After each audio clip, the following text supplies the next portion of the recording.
And they go back on the radio, no, don't pit now, we're not ready.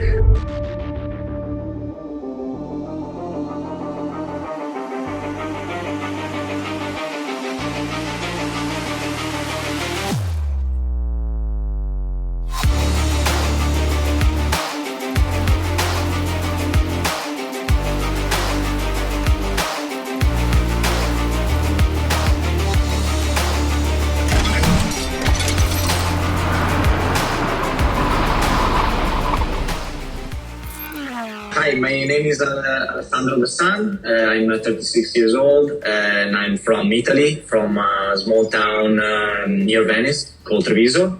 Right now I reside in the US. I've been living in the US for the last 10 years and I currently live in Los Angeles. So crazy racing story that I have is related to the Asian Le Mans series when I was racing with the LMP3. It was the first year. And it was actually the first race. I was racing with an Italian outfit, which was Ace One. Qualifying didn't go so well. I think we were starting P6, if I'm not correct, out of 13 cars. So not too bad, but not even top front row. The strategist of the team decided to kind of shift the book, and basically we tried to do a different strategy where I was one of the fastest drivers of the team, and usually you try to put your slowest drivers at the beginning. And so we kind of played with our card and said probably the best chance for a win is actually to do the opposite of what the others do. And so they decided to put me at the beginning, which was kind of a risk, but it was a high risk, high reward type of strategy. And so I started the race. I started in P6, and by the end of the first lap, I was a P1. LMP3 leader Alessandro Bressan, Ligier JSP3. So it kind of worked out well. And so from there, my job was basically to try to build the biggest gap possible, because then we would put our bronze-rated driver, the slowest driver, in the middle of the stint of the race. I think I built about 40-second to 50-second gap, so a pretty hefty gap, almost like lapping some part of the field. And of course, we were racing in LMP3, so we were lapping, GT3 cars, and also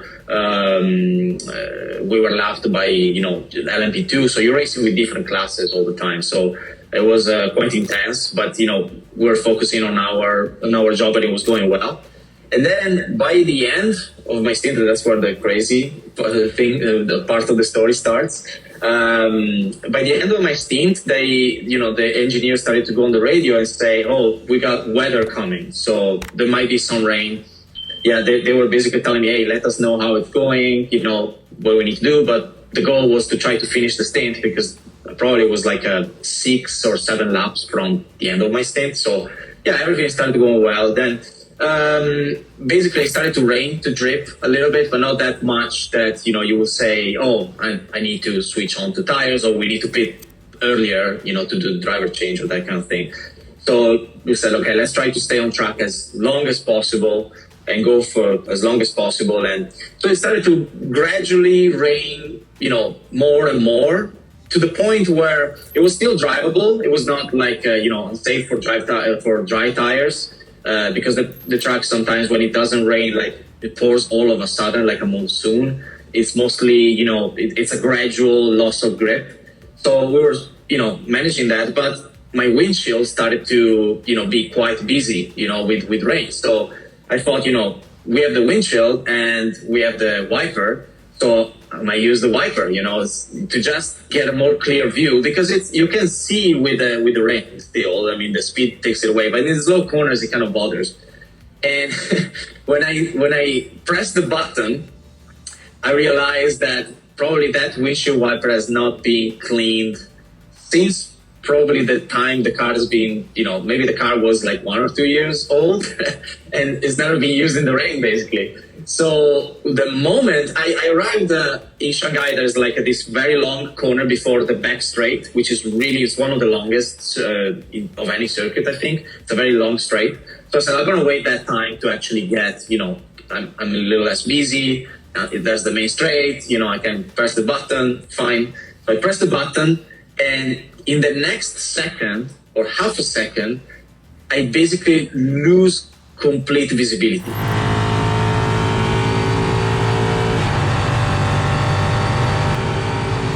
The windshield turned white and black and white and black, but I had literally a white brine and black and oil, and it was literally I lost completely visibility. You have to understand, there was zero.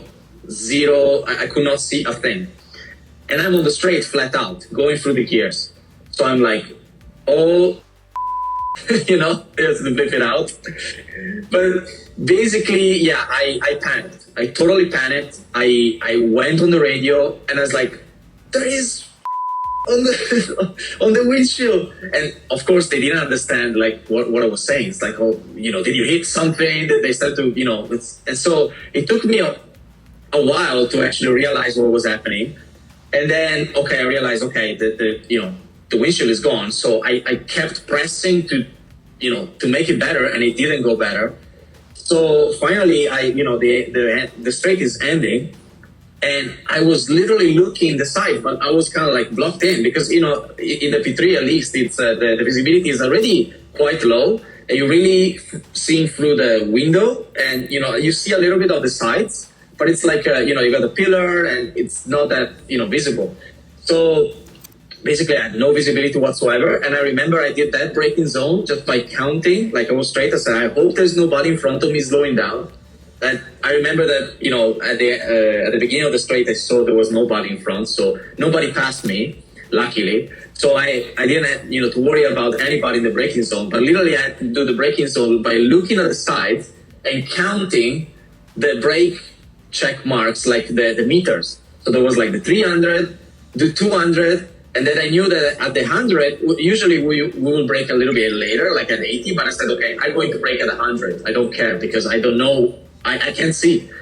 So basically I braked over there, and then I was literally looking by the sides and seeing where the truck was going, but of course, could not keep my pace. So I was I started to go on the radio, I can't see anything out of the windshield. What should I do? Shall we pit? Can I pit? I was still in time to pit. And they go back on the radio, no, don't pit now. We're not ready. It's total panic mode. It's no, don't pit. You have to go. You still have 3 laps. I said, what? I'm not gonna, in my mind I was thinking, I don't have 3 laps of this. I can't see anything. I'm going to slow down because I literally can't see anything. It's dangerous. So basically, yeah, I managed to arrive on the main straight. There was another straight. So what I said is okay, let me see what, of course I stopped the wiper because it was not doing any good. And so I basically tried to assess the situation, and I said, okay, I need to figure out something. And basically I decided to totally undo my belts, which now I can say because, nobody can say, oh, it's not safe. We're going to, make appeal on the result or anything. So, but basically I undid my belts and I tried to lift myself up to see the corner of the, basically touching the helmet at the top, and literally was I was pulling on the steering wheel just to see where I was going. And basically I drove those 2 laps totally blind and seeing only a corner of the windshield, basically. So the whole, the whole visibility that I had. So I was using the sides and just a little peak at the top, which was probably this big. And yeah, basically I managed, and somehow I even managed to do decent lap times. I don't know how, but basically I was maybe lapping, half a second slower to 7/10, which was at the time, okay, not too bad.